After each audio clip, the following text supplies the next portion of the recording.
It's Cancer season. So don't be a crab. Get in the water. Go to the beach. Oh, get in the water. Not get in the water. Get in the water. Don't.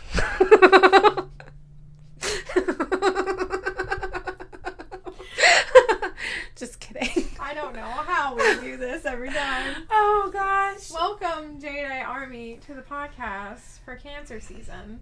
We don't have a joke other than what we just said. It was not. We just clowning around instead of having a joke because we have some like super cool deities. Some are less known than others, and some are far too powerful to be joking around about, and the others are just not as well known. It's harder to get a joke about them. So we skipped that this time, but... So the AI generator wouldn't even do it. Yeah, the AI was like, we can't disrespect Zeus and Hera. Yeah, that happened. So, if the AI generator says no... Literally almost any other deity you put in there and ask it to make a joke about. It's like, yeah. But then they're just like, oh, we can't do these two because we'll offend somebody. And then when we typed in cancer, jokes about Cancer the Zodiac, we got jokes about Cancer the disease, which is pretty shitty. Right. So we couldn't really... We vetoed. Yeah, it was a rough time. We don't even have really cool celebrities to talk about this month. No.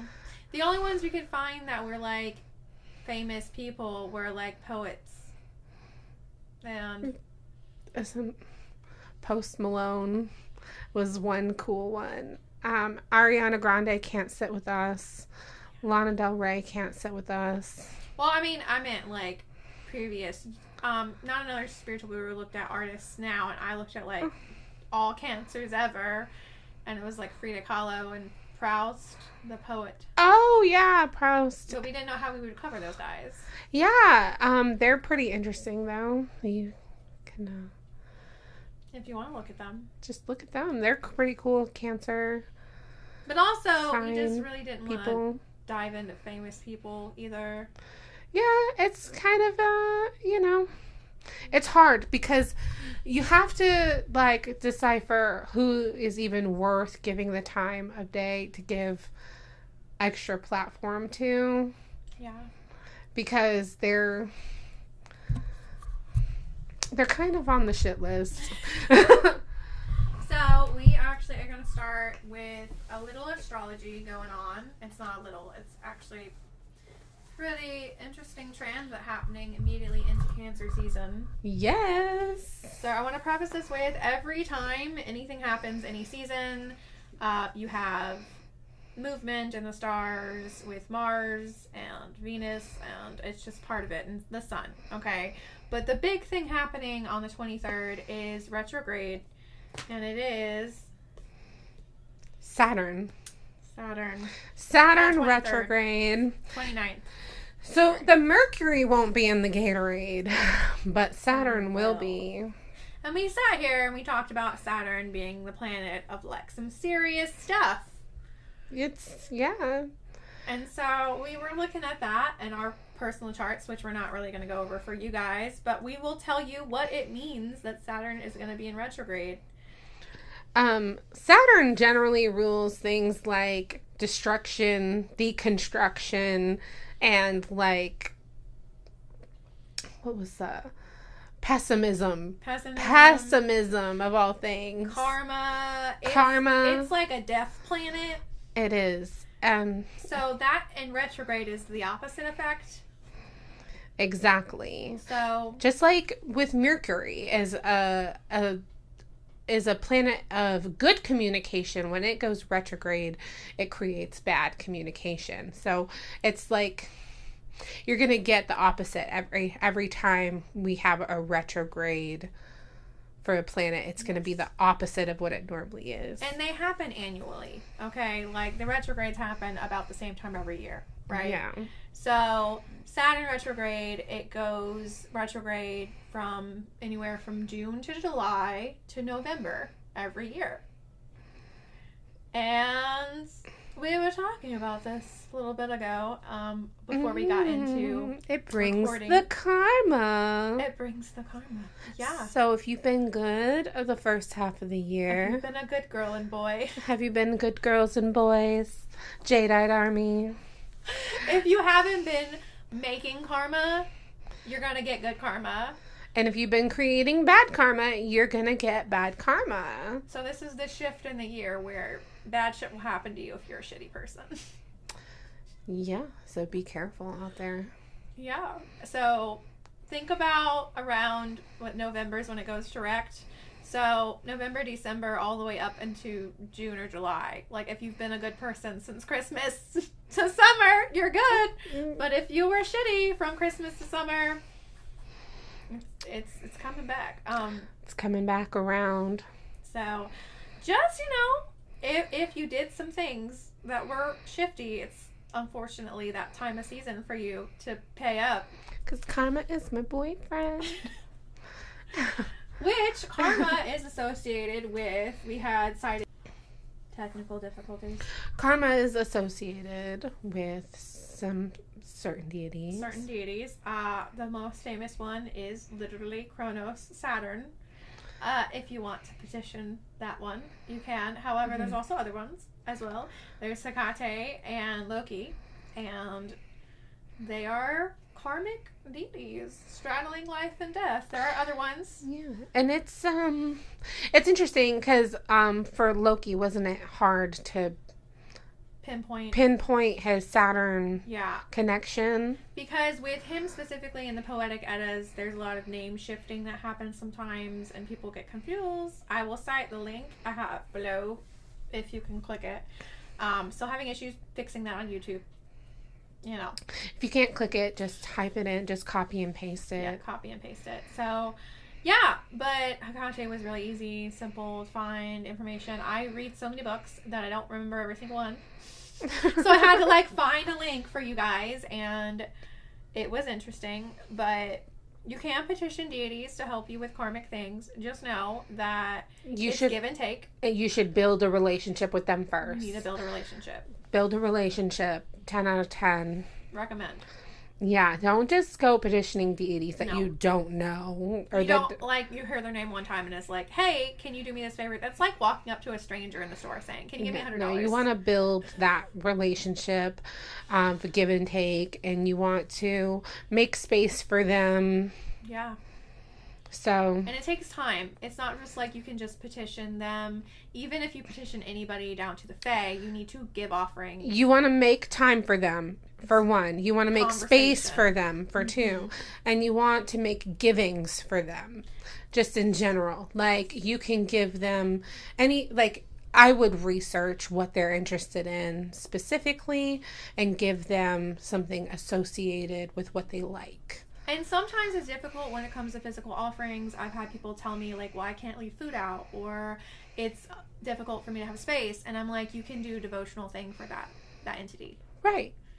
You can make a meal for yourself to consume even, and have that as an offering for your deity as well. I just sent Not Another Spiritual Guru something really random, and it was a florist. It's a florist who made a bouquet out of flowers, based on the Theogony and its poem. Yeah, that for Persephone was picking. Persephone's bouquet.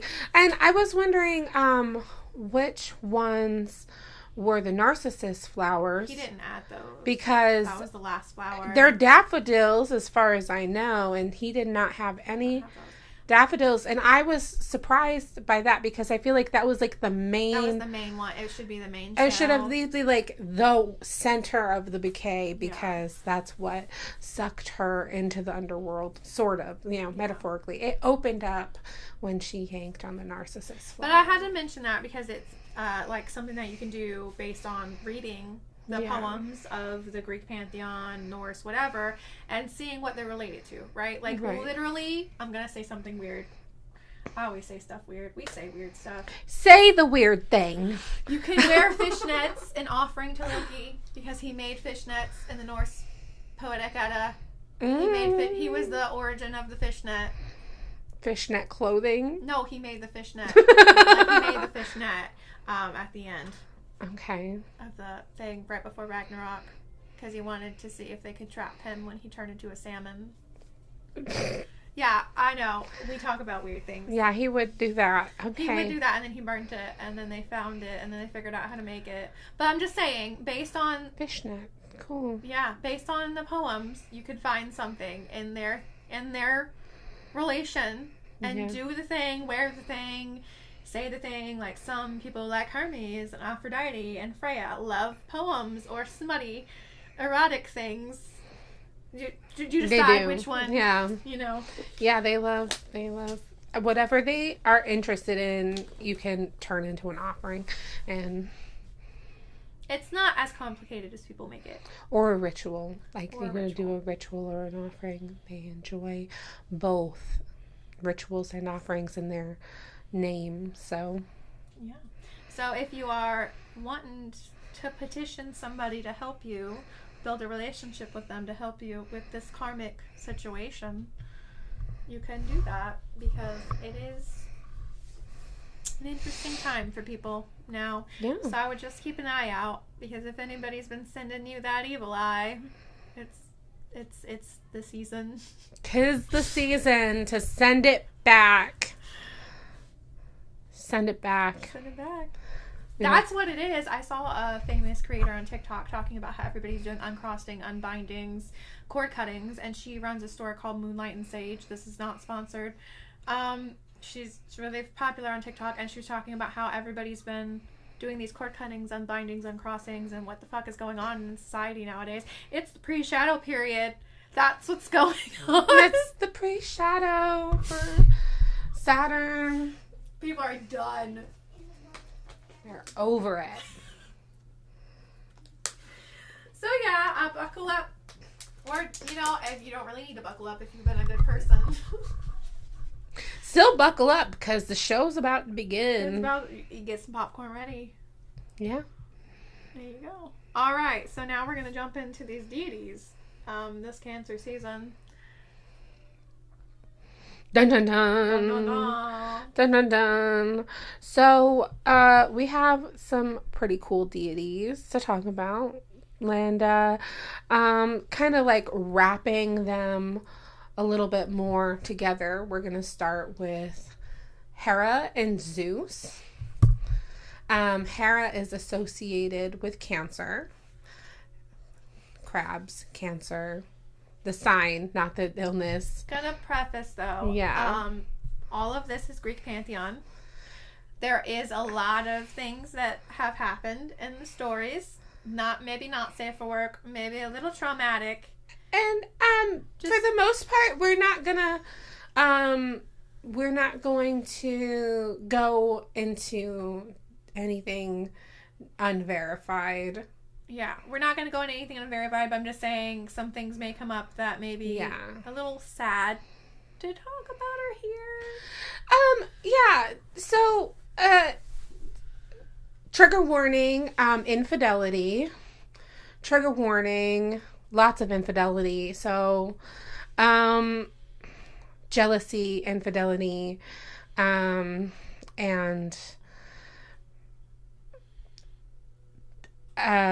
birth defects. There's a trigger warning. What kind of trigger warnings do we need for this episode, really? I mean, we're talking about the Greek pantheon. All of our deities are Greek. Is there any bestiality in this story? I mean, I'm trying to think. I don't know. Is there? Because we didn't trigger warning for that last episode. No, we didn't. I feel like that needs a trigger warning. No, I don't think there is any. Okay. It's just a lot. Okay, we're talking about Zeus, Hera, Amphitrite, Poseidon, and Kedalion. Kedalion and Hephaestus to some degree. And so a little snippet of Hecate again. Yeah, we're gonna do an interesting episode. Some interesting things. So let's talk about Zeus and Hera. So Zeus is married to Hera, but she was not his first wife. Nope. Zeus originally married a Titan goddess named Metis. And that was to bind the two family, like the two pantheons together, the Titans and the Olympians. So that was to create trust with the Titans after the war. Which we see this a lot in mythology. Right. So he married Metis, and he saw Metis more like a friend and a colleague more than a wife that he was romantically in love with. He was very stressed when Metis became pregnant, and the baby's heartbeat just like pounded and pounded and pounded inside of his head, and that's like all he could hear. And it was very stressful for him because there was some prophecies about one of his children overthrowing him, things like that. There was some prophecy about the babies he might have with Metis. And he was worried about it. He was stressed. He didn't love Metis like that. He just overall, it was driving him mad. And every so often, him and Metis would go to like the court, and they would put on a show for their people to like show their unity together with one another. So they would do like this shape-shifting act and performance for everyone in the court, and they did this ever so often. And Zeus was really stressed one day. He was just like, come with me, let's go to the court and, you know, do our bonding act, you know. And so they were shape-shifting, and Zeus was extremely stressed the whole time, but he was chasing Metis around, and they were changing into different animals, and eventually Metis had made herself into a fly, and Zeus turned himself into a hawk, and he chased her around, and eventually, without even thinking about it, gobbled her up in one bite. He was under a lot of stress. He was not meaning to do that. So he ate her in one bite, and he was so mortified and embarrassed that he left the court immediately, and everyone in the court was completely left in shock, and he disappeared for a little while he reevaluated his actions, and he knew he had to address his people and explain to them what had happened. But he knew that he had to tread carefully, because this could be his downfall. They could essentially lose trust in him forever, or he could spin it around and turn it into something better, which is what happened. He did convince them that it was okay. Him and Metis had merged together as one, and she kind of like kept him as the just, kind god that he was known to be after that, because Zeus was always known as being kind and just. Of course, he has had his moments like any god, especially a king god of like who ruled over other gods. He's had to put his foot down at different times, but for the most part, he's been known as just and kind. And that's because he was scared the day he ate Metis. It reminded him of his father as his father ate all his children except for Zeus, who defeated Kronos, his father. So he didn't want to turn out like his father. That was something that he made very clear to everyone. And with Metis as a part of his soul now, that will never happen again, because she will keep him in control of himself. And that headache produced Athena, who was born from his head. Yes. So when he swallowed Metis, she was pregnant. Yes. And so when she gave birth, that was Athena. And she just popped out of his head in full battle gear. She was a grown adult. And that happens sometimes with the Greek pantheon. This is not the first child that Zeus gave birth to from a random body part. And it is the first time. Well, this was the first time. It wasn't the only time. It wasn't the only time. It was, in fact, the first time. I was thinking in my head, this was the first time, but then I said it was not. Sorry. Just backwards. Which, okay, so then let's talk about that, because in a moment we can get there to Dionysus's birth, because that has a great lot to do with our star lady today, Miss Hera, Queen Hera. She has an involvement in that story as well. But let's get to how Zeus had to then find a new wife, right? After he ate Metis. And he had gone on some sexcapades for a little while before eventually settling. But he did court his sister, Hera, for a long time, where Hera would kind of brush him aside. She said no several times before eventually he had convinced her through his charm and efforts to marry him. So Hera eventually caved and she married him, but she did struggle a lot with his infidelity. It does say, though, in the beginning they really enjoyed themselves, to the fact that their honeymoon lasted 300 years. They do. They love each other so deeply. Yeah. Zeus and Hera are one Greek couple that they love each other so dearly, but that's part of why Hera is so hurt. Passion. She's a passion. She is a passion deity. Justice. She's fertility. Yes. And marriage, correct? It did say that, yeah. Yeah. So she's fertility, marriage, justice. Women, marriage, sexual fidelity. Yeah, fertility. Clearly, marriage and women. Yes. Fertility as well. And no matter what, she was loyal to Zeus.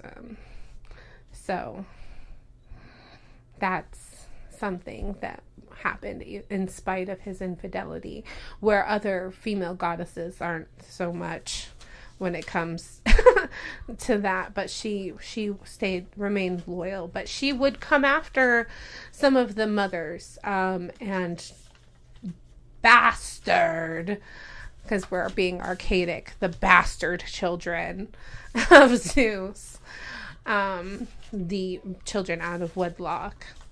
So, sorry, I don't really like the word bastard. I think it's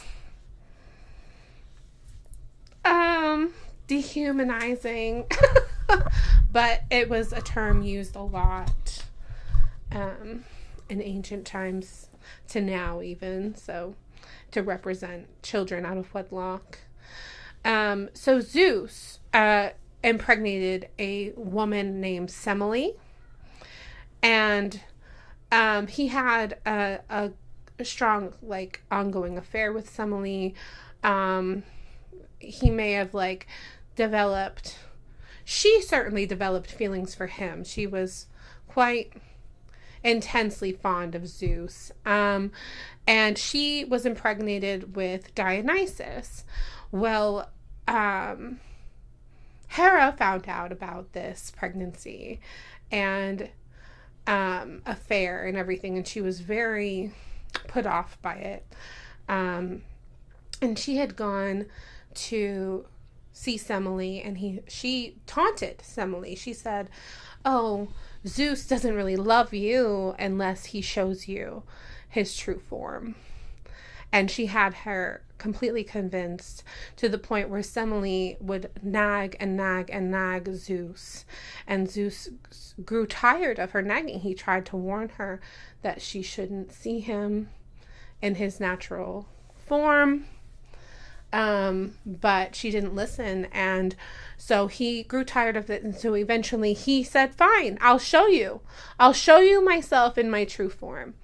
And when he did, Semele, she was a human woman, she like burst into dust, and all that remained was the baby, the fetus. So Zeus took the fetus and implanted it in his thigh, where he grew his son Dionysus to term and eventually gave birth to him. Now, I don't remember, did Dionysus, was he born a fully grown adult male? Because that's not something I'm 100% sure on. Dionysus was an interesting one. But Dionysus is the god of wine. And so he also resides in the underworld. He's the god of madness and wine. He has had cults historically. Yes. He's an interesting one. He's very cool guy. We have some enjoyment He's a cool, learning about him. Serious guy, UPG. He likes to party, though. He does like to party. He likes to party. But he's stoic. I don't think serious is the right word, but stoic, you know. Oh, I know. So yeah, so Hera's been known to do stunts like that in regards to Zeus's other children and lovers. We talked about Hermes and how his mother was hiding in a cave, you know, from Hera, essentially, you know. So because these stories of Hera, she's made people go far away to live on island. Dionysus was raised on an island far away. It didn't say if he was born full sized or child sized. It just said once he was born, and he was raised on an island. Yeah, so he was a child. He was a baby when he was born, by the sounds. Possibly. It didn't really say. I think that would make sense if he had to be raised on an island, yeah. So she gets rid of these undesirables from time to time. Undesirables, quote unquote. We don't think they're undesirable personally, but I mean, put yourself in Hera's shoes. There's a lot of things that happens with Hera, and you gotta think that it's emotional. Because she's ruled by the moon. She's ruled by the moon, and this is why we are talking about her, because she's associated with Cancer and the moon. Cancer. Hi there. Don't mind my alarm. Hi there. Hi there. She talks every time I set an alarm, and she tells me the weather and the news. So. Okay. Anyway. So Hera, ooh.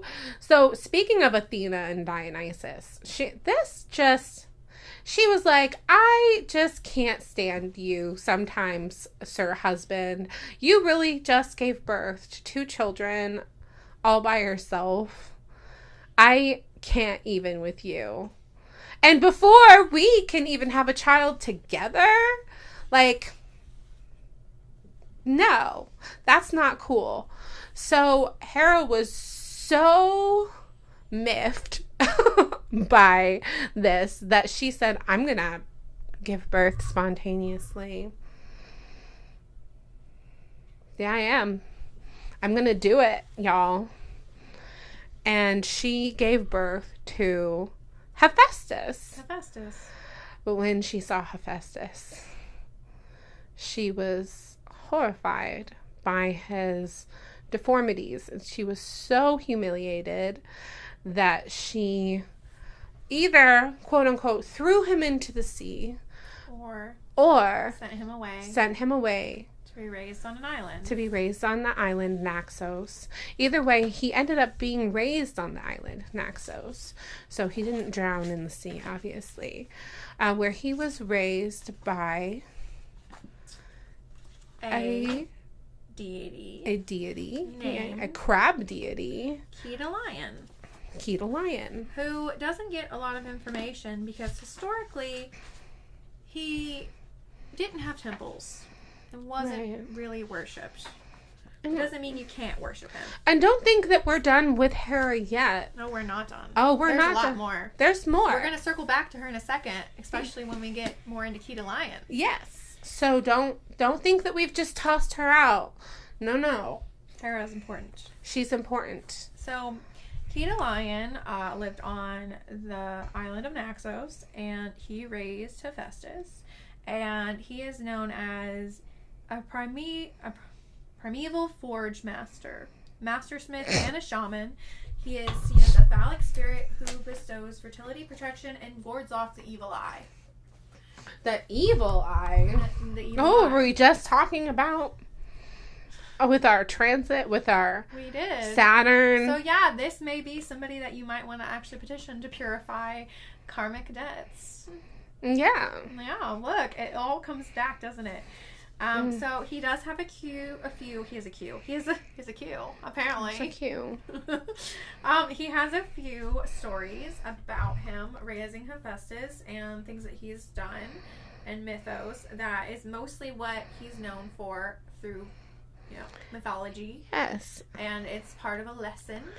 And to start, Kedalion was expected to be a dwarf. He was expected to be a dwarf. Dwarfs have always been known for smithing.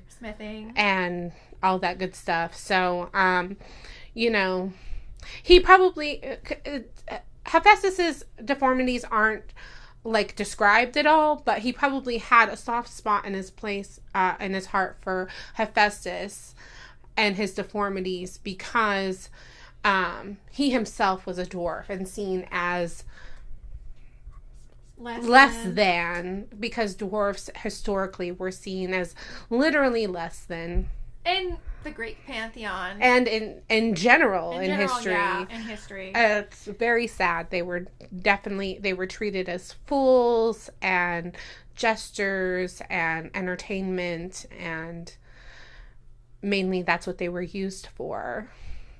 Yes. So, he did, in fact, teach Hephaestus, the great god Hephaestus, how to smith. Yes. He was raised by somebody that was a smith. Yes. And Hephaestus could even put magic in his tools and workings. Do you want to talk about Orion's story, or do you just want to jump into his ties to the Kabiri? Let's talk about... The Kabiri is tied to Hephaestus and Kedalion. It is. This is an interesting one. And this is where we're going to jump into Hecate and back to Hera. Yes. You ready for this? And yes, let's go make a full loop. Let's make a full loop. Let me flip my pages here. I tagged them, so I did not have to. And back to Hera again with another Hephaestus story after. So we've got the whole loop-de-loopin'. I need to turn my phone on silent. That's the second time it went off. Yeah, mine's on silent. I have a missed call. You wouldn't even know. I wouldn't even know. I wouldn't even know. All right, so the Kabiri. Kabiri are Hephaestus' sons. So there are 3 Kabiri brothers that are fertility, smithcraft, magic, and are seen as dwarves. 2 of them are considered Hephaestus' sons, and they're also minor deities associated with a whole nother pantheon. What pantheon? What was it? I don't know how to pronounce this. They're mysteries at Samothrace. were second only to the Eleusis, and they were seen in Turkey, northern Asian islands of Lemnos, Samothrace, and what was the other thing that said? The language that they were in? Turkish deities be migrating. UPG. Sumerian. And this is where we're going to get into Hecate again. Because I read a story when we were looking things up, and I have to mention it. The Kabiri, and one of the stories. Some of them live in Hades, which is hell or the underworld. You know, words. I'm just trying to explain it to you. And they were living in Hades at one point in time. Hecate was actually, at this point in time, considered a messenger deity for the Greek pantheon, just like Hermes. Isn't that interesting? And I'm not on the page. No, I was checking your mic, see if it's all the way up. It is all the way up. She was considered a messenger deity in the Greek pantheon at the time. And while she was considered a messenger deity at the time, she stole some ointment from Hera and gave it to Hera's rival. Her rival? Yeah, I forgot the name exactly. Do you remember? You don't remember, do you? I did not tell you, did I? Hera has many rivals. Well, one of her rivals. I don't know the name right now. But we're talking about Hera, so we're just not going to name the rival. Fuck that rival. Fuck that rival. Anyway, so she stole the ointment and gave it to Hera's rival. And after that, she had left, and it said that she fled/left to a birth and then a funeral immediately after, and then went into the underworld and asked the Kapiri to cleanse her. Cleanse. So, if a deity, Hecate, who is like ancient, what is she? She's very ancient. She's connected to so many things. Yeah. Not just the Greeks. Not just the Greeks. So if she's an ancient deity and she's going to somebody else and petitioning them to cleanse her, and then she came back more powerful. What does that say about the Kabiri? That says that this Kabiri is strong as fuck. And that Kedalion should not be ignored in history. Yeah, Kedalion, you can't find anything about Kedalion. And he's part of this so Kabiri. Powerful and interesting, and it's just, you know.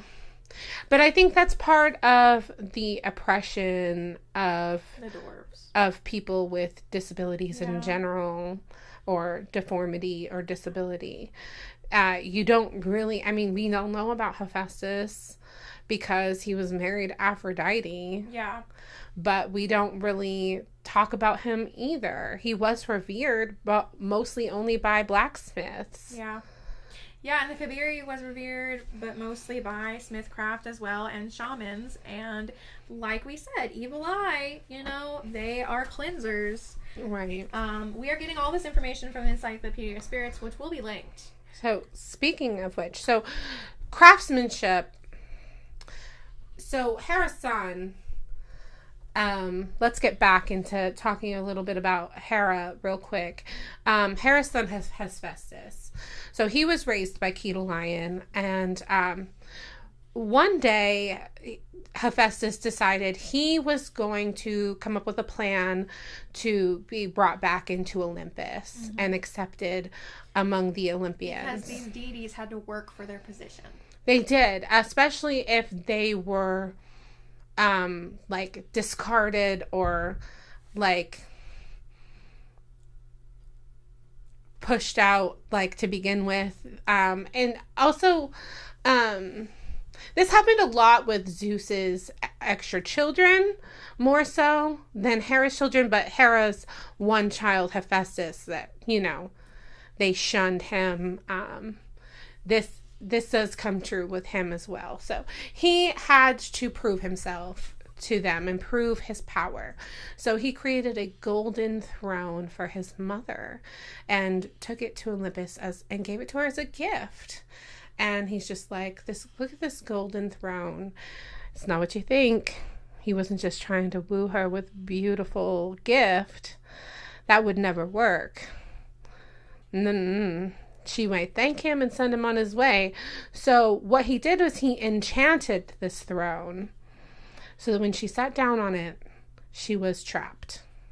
And she could not get up. And she essentially couldn't move from the throne. And this infuriated her, obviously. She said, "Let me out. Get me out of here." And Hephaestus refused. He said, "No." He's like, "Actually, I want to be accepted as an Olympian. I want to be accepted as, a major deity. I want to be a member of this family. I want recognition for my power, because look how powerful I am.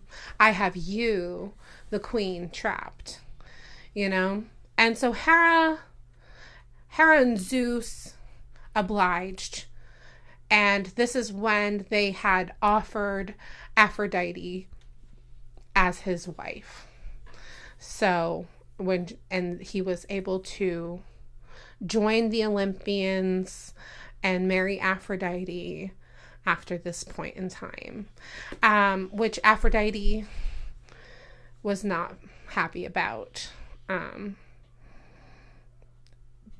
Being the goddess of love and beauty, she was very upset by this, but that's a story that we've gotten into a little bit already, and could go more in depth in the future, but we know what happens there. That's not important.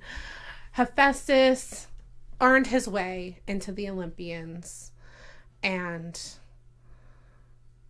he did it by trapping his mother. So yeah, which the Greek pantheon is super interesting, and so are a lot of the other pantheons, but I think the main point every time we go over deities that I like to mention and like to talk about, and we talked about already, is that these deities are not just have all the power and do all the things. There's the mythos and the lessons, and right. They're the way they're not all powerful.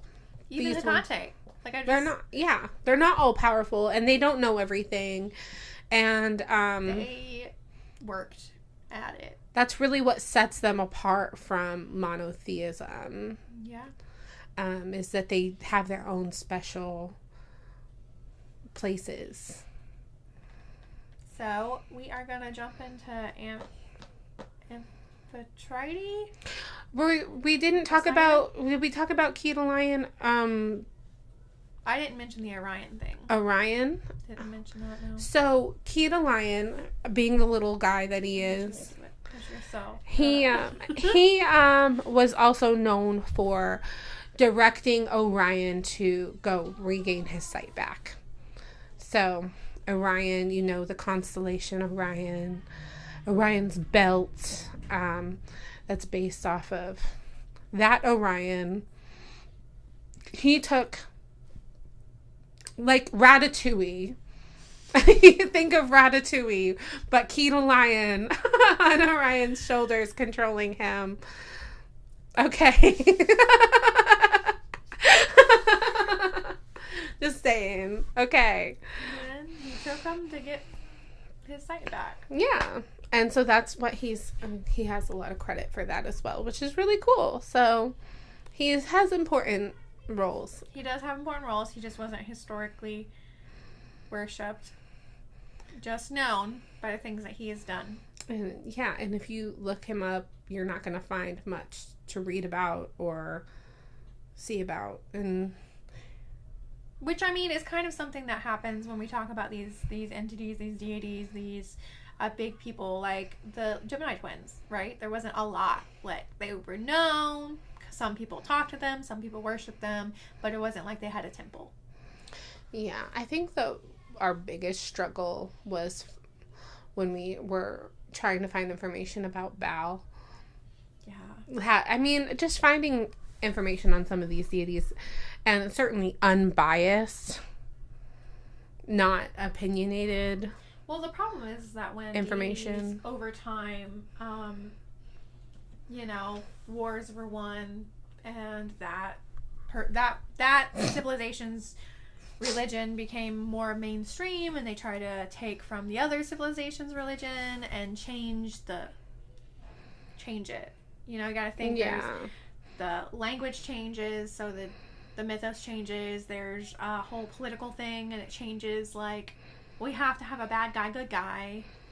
Yeah. Type thing. So it's interesting. So we're actually gonna, I think now we're gonna jump into Amphitrite, who isn't really known individually. Yeah, she's more just known as being Poseidon's wife, which is sad because she's so interesting if you really do deep dive to get to know her. Which she was petitioned historically with her own temple. Yes. There's a temple area in Italy where there is Zeus, Hera, and Amphitrite all in the same area. Right. And those are ruins. They're not like modern buildings.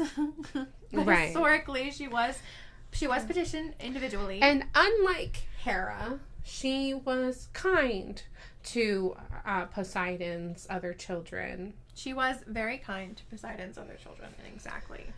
She didn't ever hold it against them personally, and his consorts, so to speak. She never held it against them at all. When she knew her husband was out acting rambunctious. Yeah, she did not. She took it a lot lighter. So interesting. Isn't she from the same island as Kedalion? Isn't she from Naxos? Naxos. She was from Naxos. Naxos is quite the island. It is poppin'. It's poppin' over at Naxos. We've got lots of stories about Naxos. And they just keep getting better. So Amphitrite was seen as very beautiful and noticed. And she was, she also wore like a crab crown, right? Mm-hmm. Yeah, she did. Some of the imagery, if you look at ancient art, you can see that. And fishnets. Fishnets. What's up with fishnets today? Fishnets. Go get you some fishnets. She wore fishnets like in her hair and stuff. If you look at the artwork, if you see a woman coming out of the sea with a crab imagery or fishnets, that is Amphitrite. But if you see a woman coming out of the sea without that, that is Aphrodite. And they get along. They're friends. They are from the same, they are ocean related. They are ocean related. They are love related. But this is where, like, archaeology and art majors have the one up on us, because normal people see these people and they don't know who they are. And they get them confused. And there's been parts in history where people have associated them as the same goddess, and they're not. It does happen, and it can be an honest mistake, but however, you can piss them off. Well, that's why it's questioned if Aphrodite has children with Poseidon. Apparently she does, but does she? Because were they just getting her confused with Amphitrite? Maybe she was just visiting Amphitrite and they got them confused. It's a possibility. So, some sources say she has children with Poseidon, and some don't state that. So, but Amphitrite was, she's queen of the ocean, and Poseidon is the king of the ocean. And she is the controller of dolphins. Which we'll talk about in a second. Mm-hmm. She was very beautiful and noticed among many other people. They were all dancing on Naxos, and Poseidon saw her and was just like, that one. That's the one. She's the one. And she did, marry Poseidon.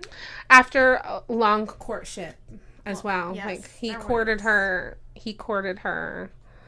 as well. Yeah. In ways that some people might describe as predatory, and some might just describe as super romantic. Yeah, I guess it really depends on your take on the mythos. Yeah, so she did get married to him, and there was 2 stories that when we divinated with her she wanted us to talk about, and the one was Theseus? Yeah, she loved Theseus, Poseidon's son, Theseus. He's a demigod. He's a demigod. So half human, half god. And she adored Theseus and treated him as her own. So there's a pretty interesting story about Theseus. Would you like to get in? Oh, yeah, I can get into it. Words, my bad. Theseus needed to prove himself. Yes. To his father and the Pantheon. So they had, like, if you think about, like, Hercules, Disney Hercules, you know, the whole wind magician. He's similar to Hercules in the sense that he's one of the Greek hero demigods. And he had to win his position. And he had to earn his place, and he slayed lots of monsters. Which is just like the deities had to earn their own places. Yeah. Right? Like, all of them had to capture their own power. So it's not indifferent that they're going to make their children. He does have some, similarities, though. Yeah. So I'm just trying to give you, like, an idea, because like, if the deities had to capture their own position, they're gonna make their kids prove it. We can do a whole segment on just stories about Theseus, honestly. Yeah, no. There's so much about him. The specific one was that he had to get a ring or something? Yes. So he was proving himself. So he swam to the bottom of the ocean to Amphitrite's palace. Yes. And he collected the rose ring. It's like It was roses gifted to her by Aphrodite. Was it a headpiece? It was a headpiece. Yeah. So Aphrodite, Amphitrite's friend. They're friends, okay? They are friends. Okay, they're friends. They are not the same. This was gifted to her as a wedding gift, and so Theseus took that back to the shore to prove. But while he was there, he was celebrated. He was celebrated. They had a whole party. He was treated just like anybody else. They were like, "You made it. We're so proud of you. Let's drink. Let's be merry." Yes. And so that was one of the stories she really wanted to talk about, like how she cared Theseus so much, and she helped Theseus. Yeah. And it's a nice moment for the family. Yeah, she's so sweet, like when it comes to the other children, but especially Theseus. I think she really favored him quite a bit. We had another story that she wanted to mention specifically. This one's also really sweet. This is very sweet. So back in the day, they would give their gods, sacrifices, and sometimes it was a human sacrifice. Yeah, or an animal sacrifice. So there was a family off the island of Lesbos, and the family was giving offerings to Poseidon and Amphitrite in unison. Mm-hmm. And for Poseidon, they gave a bull. Yes, they gave a bull. I don't know if it's cooked or they just threw the bull in the ocean. Probably raw bull. Raw bull. And then they decided to let their 7 children pick lots to throw one of their children. Virgin children into the ocean. Because there was all daughters, I think. It was all daughters, 7 daughters. Yeah. So one of the daughters picked a lot. I guess when they were out on the boat, her lover or the person she cared about was with them, and when they threw her into the ocean, he jumped in as an act of solidarity. Yes. And Amphitrite was like, oh, what a beautiful act of love. And she was so moved by it. She sent her dolphins to save them. Yes. She did not accept them. She says, I want them to be happy. Yes. Which is just so adorable of her. I love that about her. Because most goddesses would accept their offering. Yeah. She did not. She said, no, we're not doing this today. We're not. I want them to live a long, happy, healthy life together. Right. So we are gonna close out the deities by talking about offerings specifically. Yeah, that's always a fun place to go. So let's start with Zeus and Hera. Yeah. So specifically Hera, though, because this segment it is about Hera. It's not really about Zeus. They're just so entwined. Yeah. Just like Poseidon and Amphitrite were so entwined, it was hard just to find stories focusing on Amphitrite. Right. So Hera loves peacocks. Yes. She loves the color gold. She loves gold jewelry. She loves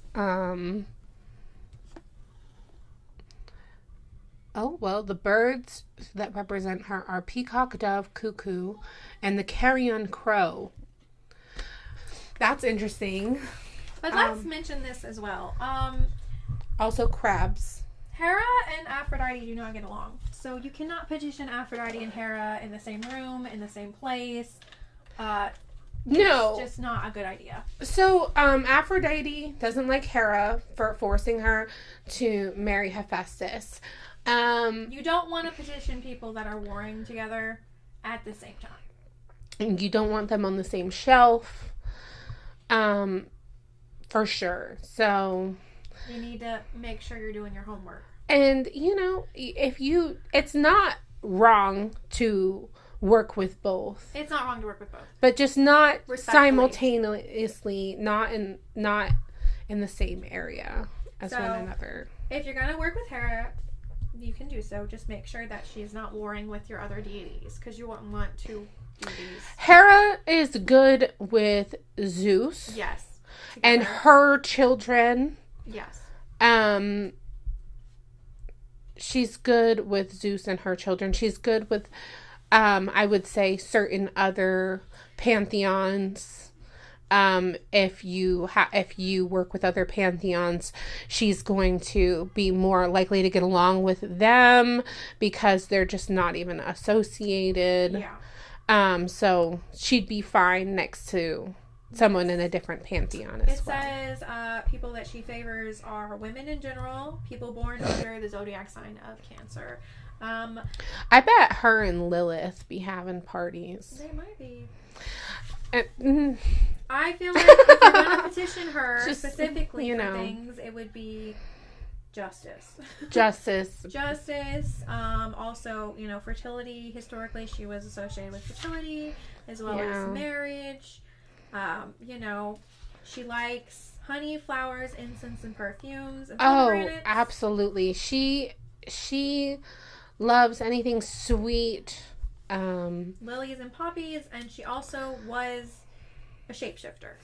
And she, honestly, she was associated with snails and snakes too. Yeah, she was. There's a big whole list. Like I said, we are reading from Encyclopedia Spirits. We will link that below because it is a very good resource. I am happy that I bought it when I did because of the fact that as a medium and even, spiritual person in general, it's good to actually have most of it all in one place. It doesn't have everything, but it has so much. It does have so much. So much. So if you're going to work with Zeus and Hera together, I would just keep them on the same place, Yeah, Zeus likes bulls and snakes and eagles. He's associated with Thursday. Thunderbolt, white oak, offerings, honey. Right. Honey Greek works food and well. wine. Yeah. Yeah. They're good to petition together for sure. They're the dream team. They are. They're amazing. And to the point where AI won't even make jokes about them. So. Because Mercury knows. A little joke there. Because, tech, Mercury. They will joke about Mercury, though. Because Mercury is lighthearted. Yeah. Well. Alright, Kedalion. Kedalion. Honestly, he doesn't have a list of things to give him. So I But feel you can you can guess that he would like tools. Tools, evil eye stuff. Building tools, smithing tools, Crabs. mining tools. I actually didn't mention this before. I'm sure most dwarves like stones and crystals. They do, yes. I didn't mention this before, but I'm going to mention it now. A little not safe for work. A little talking about some like male anatomy. Phallus. The Things. phallus. Okay, look. So apparently the Kabiri, not only do they, the evil eye is a thing, but if you have a phallus, it wards off negativity. Because so phallus statues. Because think about how Hecate went to get cleansed by the Kabiri, though. Because then they used their phallus for cleansing. I don't know if they use their phallus for cleansing, but it did talk about how their phallus is a big part of the ritual. A big part of the ritual. Also, the Kabiri would hold ecstatic dances for Hecate in her honor after cleansing her. Yeah. And like shamanic. I'm not saying that that's how they cleansed her. I'm just saying, think about it. They're ancient primeval deities, and some shamanic stuff is always wild. If you know any shamanic deity, sex magic. Yes, we're gonna do a whole episode on that in February. Yeah, spicy. It'll be a spicy episode. Super spicy. Oh yeah. We're gonna have to. No, how we're not. So yeah, Kedalion, Kabiri, phallus, do some crab stuff on there, put some evil eye on there, maybe some little tools, anvil. Yeah, an anvil, horseshoe, little like tools. Forged anything. Yeah. Forged embellishments. There wasn't much information about them because they're so ancient, I guess is the word I'm looking for. But I feel like they would be really good for this Saturn retrograde. Yes, definitely. What a great time of year to build a relationship with Kedalion. Recently, after we started talking about Kedalion, I had actually won a raffle at a local metaphysical shop. Your little gremlin put in for it. Yeah, my little child did so, put in for this raffle. I just let her decide, and she chose the evil eye, and I didn't even think anything of it. We only put one ticket in, but we won the basket a little bit after outlining Kedalion. So I was like, hey, Kedalion, what's up? He was very pleased that we plan to talk about him specifically. So, that's a great offering, honestly, especially with lesser known deities. Just bringing awareness about them to other people. They love that. They say I do not get talked about enough. They don't. Yeah. It was very difficult, like I said, finding stuff about Amphitrite on her own, and Hera so entwined with Zeus. I don't really think we have many stories of just Hera. No, Hera is very intertwined with everyone, honestly. Yeah. Hera, we talked about Hera when we talked about Aphrodite. Yeah. The beauty contest that involved Athena and Hera and Aphrodite. And imagine, right? Because Hera doesn't get along with Athena or Aphrodite. So, yeah, just saying. It's just interesting reading the mythos and then trying to find niche information to mention to you guys. And that was one thing that was funny because, Hermes gives us dreams, and I think he actually delivered me that dream. He delivered me a dream about some temple on water. And then I looked into temples in Italy and found out that those 3 temples still exist in ruins in Italy with Hera and Amphitrite. Yeah, sometimes we'd be led to information that just gives us much deeper insight on the subjects that we're talking about, and it just comes at the perfect time. And it just always comes full circle. It really does. Not on purpose. We don't plan it like that. I know. Like, we always just... And sometimes we find out more after the fact, which sucks, but this time around, we did a lot. I focused so much of my energy on Hera. Honestly. Like, I feel like we know each other at this point. I didn't know anything about Hera before, other than she was Zeus's wife and that she was very jealous and... Yeah. She did a lot of digging into Hera. I did digging into Amphitrite. We did mostly jointly with that. And then Kedalion, I was just reading. I was like... Kedalion was the tough one. I feel like we both came to the same conclusions by the end of Kedalion. It was interesting what I found in the Encyclopedia of Spirits, though, about him and the Kabiri and Hecate and all of that. When you connected all of that, I was like, yes, thank you, because we needed more to talk about him. We did. Amphitrite. How can we petition Amphitrite? Well, what did we say her favorite people were? We didn't get to her, did we? She controls the dolphins. She controls the dolphins. So, the dolphins and other it says sea creatures. That certain sea creatures on that list besides dolphins. She's attributed to the Golden Spindle. The Golden Spindle. She lives in a palace of gold at the bottom of the sea. So all animals are all sea creatures, especially crustaceans, fish, seals, dolphins. Fish, seals. Crabs serves as her messenger. The number is 3. Petition Amphitrite for safety on the sea, prosperity, abundance, and true love. She is healing, fertility, access to all the treasure of the sea. Is she? She is invoked to punish unfaithful and or abusive spouses, as well as... Is she Ariel's grandmother? Because Triton is her son. It's like, I don't know. Right here it says a manifestation is a beautiful woman with elaborate hairdo. She wears a hairnet and lavish jewelry.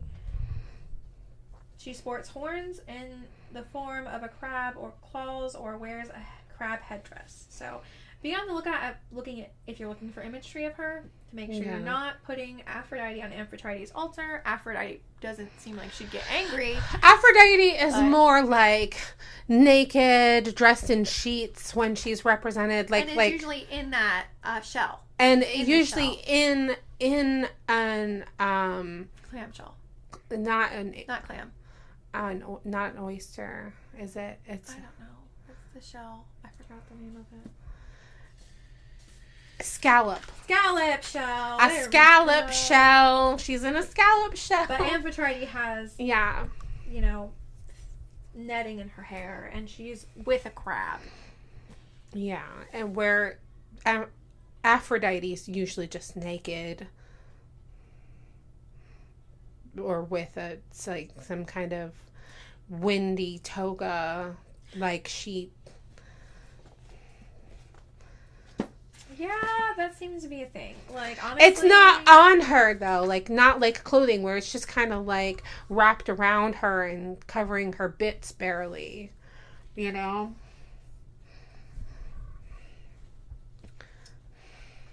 thinking now, because they do say that if she even has it, because sometimes she's just naked and just like baby naked. Tits out. A lot of the Greek pantheon would be Hermes is naked all the time. I was looking to see if the Kabiri actually was naked or not, because of the fact that the penis is a big deal, and it did mention that they are hooded, but that doesn't mean that they're clothed. You can have a hood and no clothes, or I would think that they're wearing clothes when they're smithing. I would hope.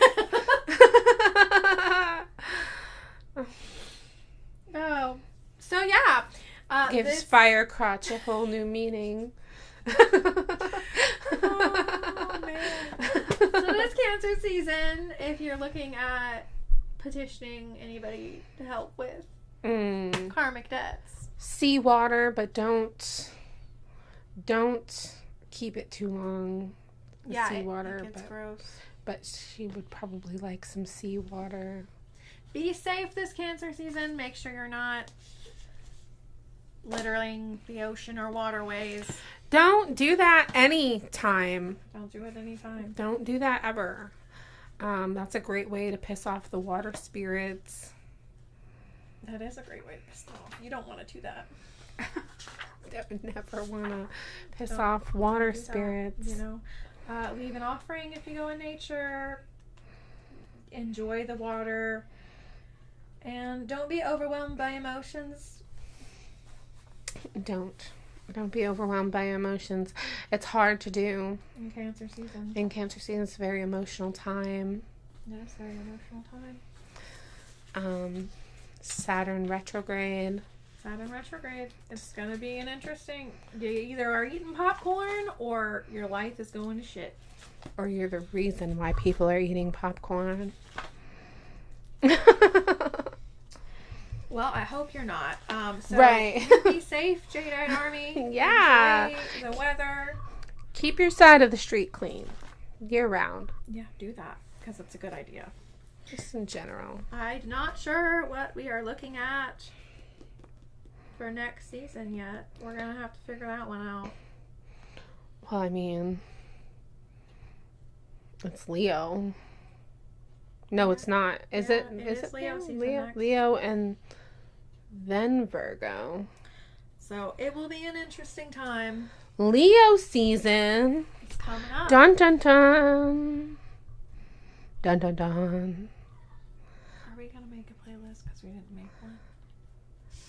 Oh, yeah. This would be a time to plug. Well, we need to make a playlist. We're gonna make a playlist. It's gonna be there by the time, but we haven't done it yet. We've been slacking, but we're gonna do that right now. We're not slacking. There was a lot of work trying to find information on some of these. I did send you some songs. Okay, I'll have to look at that. So check out the playlist. Follow us on Spotify, YouTube, TikTok, and Instagram.